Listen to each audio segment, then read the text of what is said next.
აქამდე არ მიხსენებია და სამწუხაროდ გამორჩა, მაგრამ იღავ ახსენებ, თუ უკვე მინდა მაგალითად აი ამ სცენის შენახვა, ჩვეულებრივად როგორც სხვა პროგრამებში ისე, ვაწვევით ფაილს, შემდეგ save as და ვინახავთ სადმე. მაგალითად მე შევინახავ ახლა დისკზე, თქვენ თუ გინდა შეინახეთ დესკტოპზე, დედისკზე და ასე შემდეგ. აქ შემიძლია ამას ორჯერ დავაწვე. აი ეს სახელი დავაწერო. მაგალითად რენდერი, ამ შემთხვევაში ერთი უკვე მაქვს, მოდი იყოს სხვა სახელი რაღაცა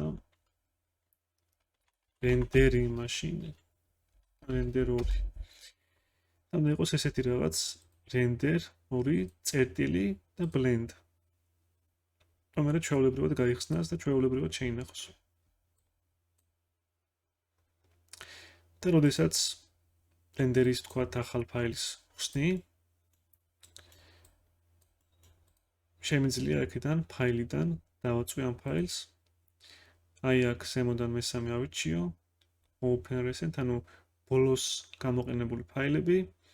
აქედან გამოჩნდება ჩვენი ბოლოს გახსნილი ფაილი, რაც იყო ის ამ შემთხვევაში ჩვენი წინა რენდერი.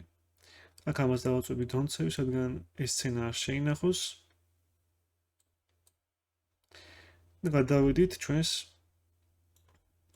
წინა რენდერზე. აქ ავირჩევ ისევ renders. და აი ჩვენი შენახული სცენაც.